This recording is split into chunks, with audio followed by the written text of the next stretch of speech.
So today we have our second installment in James's letter, and for any of you who missed last week, just a quick little reminder, James, the author of this epistle, is the James who's referred to as James, the brother of Jesus, who may have been a brother or may have been a cousin who was as close as a brother. Doesn't really matter that much. He was part of Jesus' clan, though, part of Jesus' family. James was a leader in the Jerusalem church and was what we might consider or call today a fundamentalist at the beginning of his time there. He was one who was very rigidly convicted about the need for any convert to be a Jew before they became a Christian. And so he was rigid about application of Jewish kosher and righteousness laws, something that put him in conflict with the emerging church that was moving out into the world and bringing in Gentiles. Eventually, James sees the light, and he is reformed and becomes a broader, more open-spirited person. And this letter comes in the latter part of his life, before he was martyred sometime after 60 AD. And he's writing to all of the believers who have been dispersed throughout the Roman Empire because Rome has attacked and destroyed Jerusalem. And the Christians, along with the Jews, have fled to all corners of the Roman Empire to seek some anonymity in the midst of that Roman persecution. James is in the wisdom tradition. He begins his book, the first part of the first chapter, letting us know that wisdom is something God gives freely and abundantly if we just ask for it. We have to be willing to open ourselves to the wisdom God offers.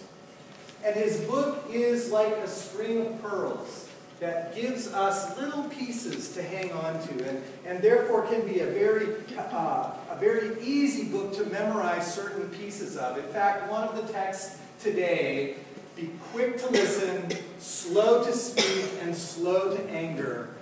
For human anger does not accomplish or bring about the righteous life that God seeks. One of the first passages I ever memorized.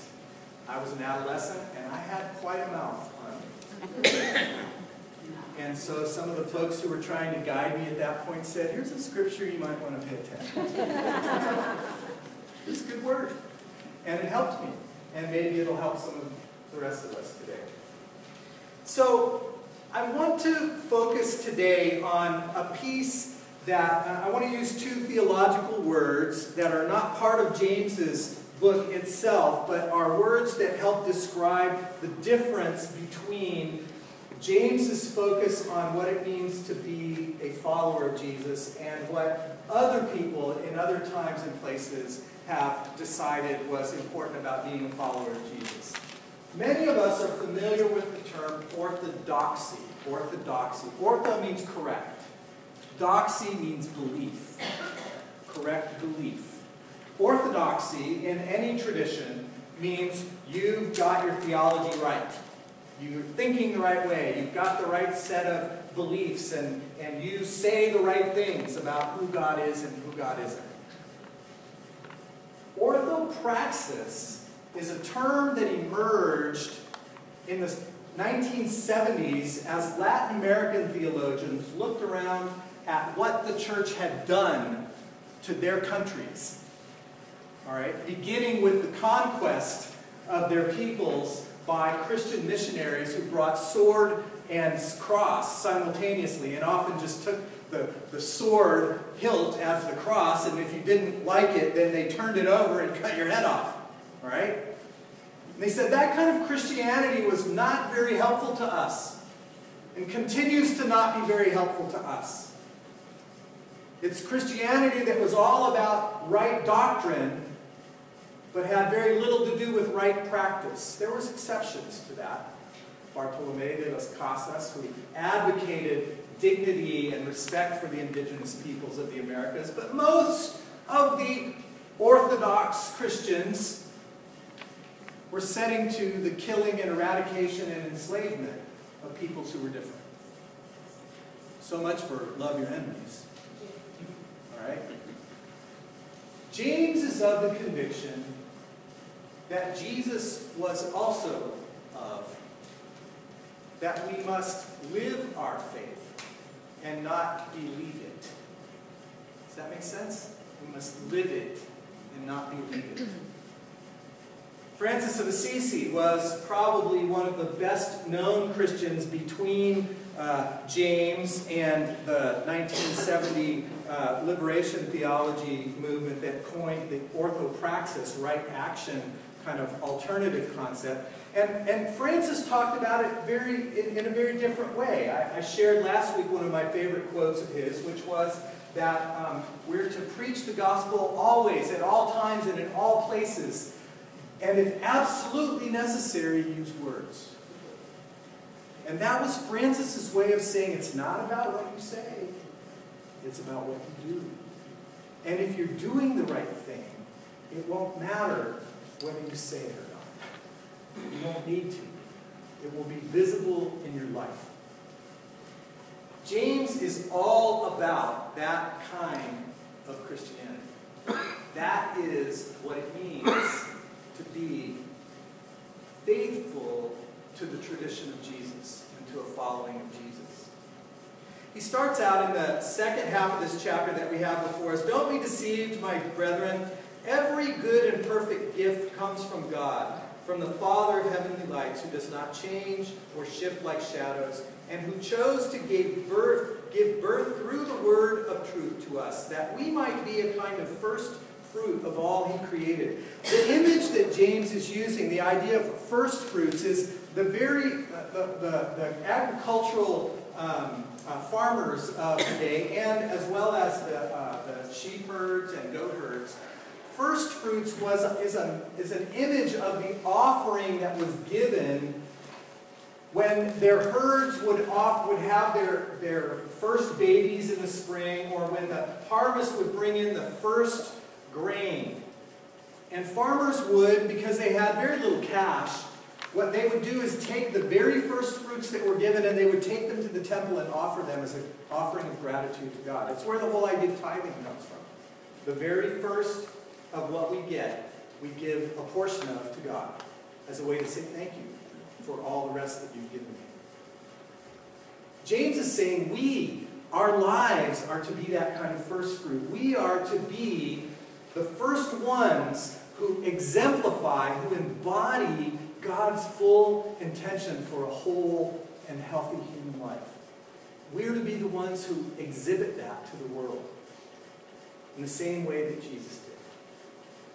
Our lives are to embody what God desires and wants for all of humanity. We're to be the first fruits, the very first showing of that, and give ourselves gladly to God in that role. Then he goes on to get really specific about this doing business. Take note of this. Everyone should be quick to listen, slow to speak, and slow to become angry. For human anger does not bring about the righteous life that God desires. Therefore, get rid of all moral filth and evil that is so prevalent, and humbly accept the word planted in you, which can save you. The translation that I work off mostly is not the NIV, but the New Revised Standard Version, and it says things a little bit different. Be quick to listen, slow to speak, slow to anger. Rid yourself of all sordidness and wickedness, and receive with meekness the word that is implanted within you and is able to save your soul. I want to look at two pieces of that. Quick to speak, quick to listen, slow to speak, slow to anger. You know, I've learned along the way that for the most part, offense is usually something we take rather than something we give. People take offense. People don't often intend offense. How often, I mean, just think about it. How often have you gone up to somebody with the intention of offending them overtly? I'm engaging you because I want to offend you outright. Rarely do we do that. Maybe we do that every once in a while, but very rare do we intend to offend somebody. We may be wanting to say something, we may be wanting to call attention to something, but our intention is not to offend, usually. How often, however, have we taken offense when someone has talked to us about something. We take offense. We get irritated with them. We think that they have a motive, that we assign a motive to them that wasn't there. We believe that they're trying to offend us, and we take offense. James is saying, shift. Shift. Listen. Don't attack. Listen to what people are bringing to you. Because if something rises up in you that makes you want to be angry, maybe that's actually something that can teach you about yourself. Why are you getting so angry? Why is that bothering you so much? Why have you taken offense at what was shared? Because most likely, offense was not intended. In seminary, we were taught in pastoral care to learn how to do what's called reflective listening, where your role is to get out of that place of engaging the next person with the argument against whatever they've been sharing with you, right? But to learn to listen reflectively so that you give back to them exactly what they gave to you, as a way of saying, I've heard you. I've heard what you said. This is what I understood you to say right now. It's a way of confirming that you're listening and not just preparing your next argument, which is what we often do, especially in challenging communication. We're not about listening. We're about speaking and getting angry and getting our opinion out there and trying to convince them to see things the way we do. Whereas James says, nope. Be quick to listen, slow to speak, and even slower to get angry. Because God's righteous life cannot be formed in you by your anger. So caution. If anger is an issue for you, or if other people tell you anger is an issue for you, even if you don't recognize it, pay attention. Somebody is trying to give you the opportunity to grow. And then he says, rid yourself of wickedness, sordidness, the things that sometimes are in you that you don't want to pay attention to and that make you get offended when other people call them to your attention. All right? Rid yourself. James, again, is very deliberate about saying you and you alone are the only person that you can change. Don't worry about trying to change the other folks. Listen to what they tell you.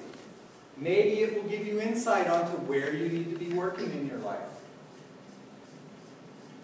But you can only change yourself. And then he goes on to meddling a little bit.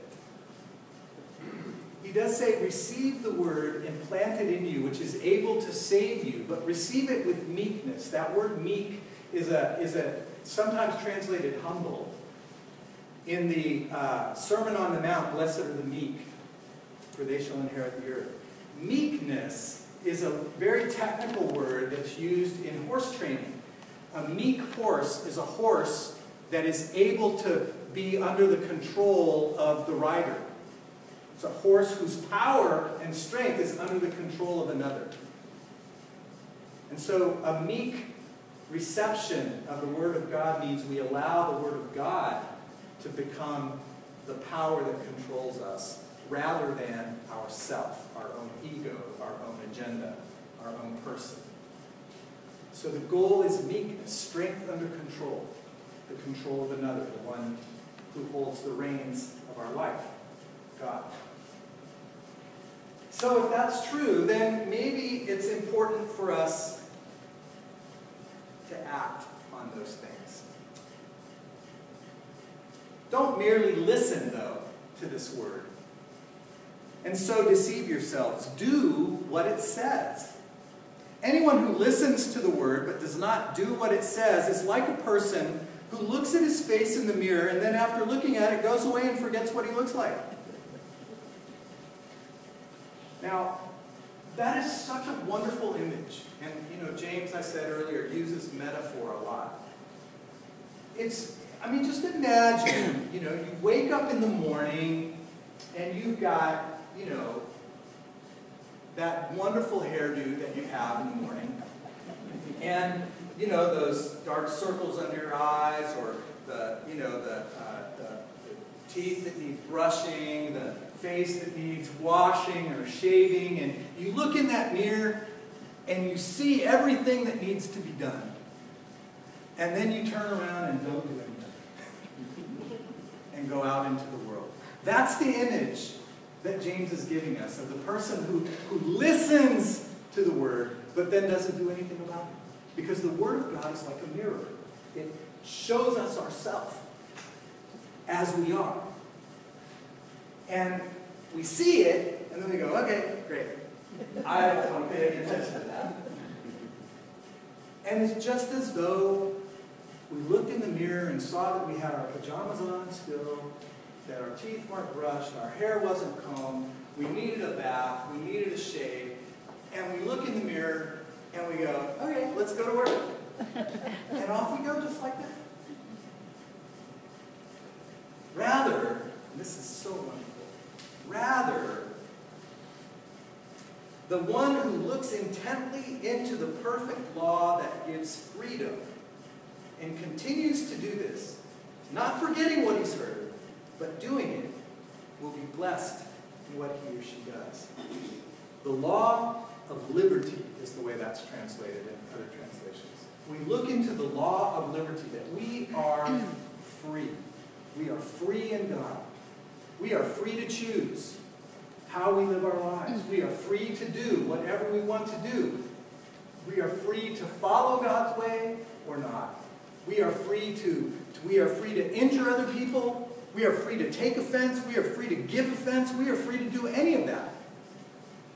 We've been given this incredible freedom. A freedom that we can use in many different ways. And that freedom, if we look at it, if we look at ourselves in the face of that freedom, we discover very clearly what kind of person we are. How do I use my freedom? How am I using it? How am I using it for my good? How am I using it for your good? How am I using it for the world's good? How am I using my freedom? And when we look in that mirror and we see what we're doing, then we have the choice. We are free to change our behavior or to keep doing what we've been doing. God gives us a mirror that invites us to look deeply at ourselves. You don't look in a mirror to see somebody else. You look in a mirror to look at yourself. And that is what many of us don't want to do. The practice of silence and meditation in classic Christian discipline is the practice of looking deeply at what's going on inside yourself. What happens when you sit down to meditate, to not think, but to observe what's going on in your head, is you discover what your thoughts are. You discover where you run to. You discover what things you are anxious about. You discover what things you're fearful about. You discover what things you're paranoid about. You discover what things you are obsessed about. Because that's what comes running into your head. And it's the slow and careful observation of those thoughts that helps you see yourself as you really are. And begin to discover, I wasn't aware that I was like that. I wasn't aware that I had so much angst about this relationship, or that I was so hostile toward this person, or that I was so afraid of this possible course of action. We discover the deep places in us when we look in that mirror. James goes on. He says, if anyone considers himself religious and does not keep a tight rein on his tongue, he deceives himself and his religion is worthless. For religion that our God and Father accepts as pure and faultless is simply this: to look after the orphans and widows in their distress, and to keep yourself, oneself, unpolluted by the world. Religion is not about fixing other people. It's about letting God fix you. That's it. It's really that simple. It's about letting God fix you. There's another quote by St. Francis that I have just recently come across and that I love. Francis, in one of the very earliest histories of St. Francis's life, he says to his first disciples, you only really know as much as you do. You only really know as much as you do. You may have read book after book after book. God knows I have lots of them. But we only really know what we embody in our life. What we do with our life. That's what we really know. The rest of it, it's up here somewhere, but it hasn't taken root. It hasn't become flesh and blood in me yet. And that becoming flesh and blood is essential to our salvation. It's as we allow what we know to take root in us that we really discover we know it. Jesus is absolutely in the same vein with his brother James.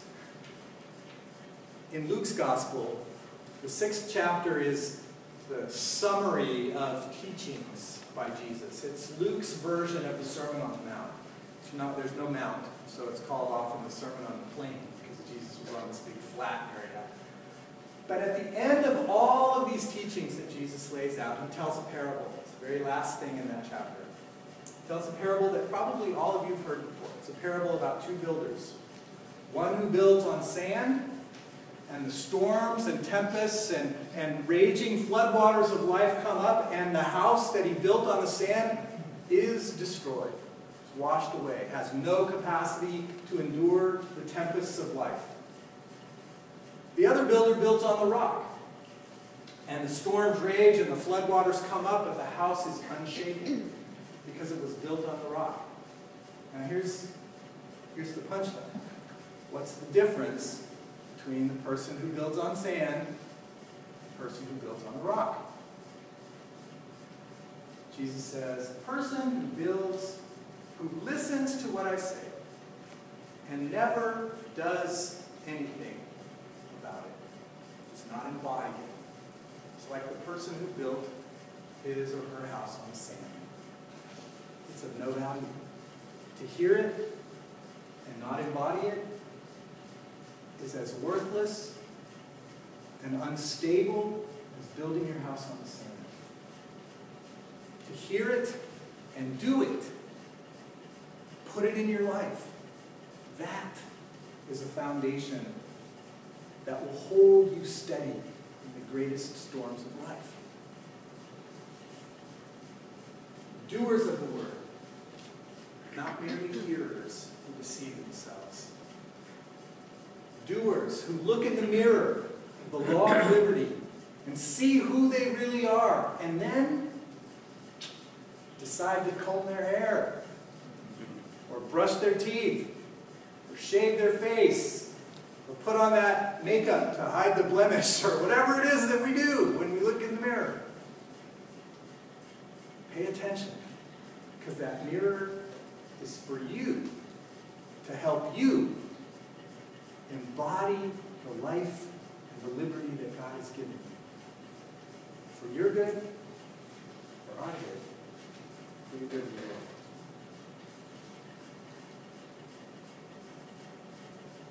Orthodoxy, you may think the right things. Orthopraxis, you live the right life. And I'll tell you what, I'll take a church committed to orthopraxis over a church committed to orthodoxy any day. Let's pray. God, thank you.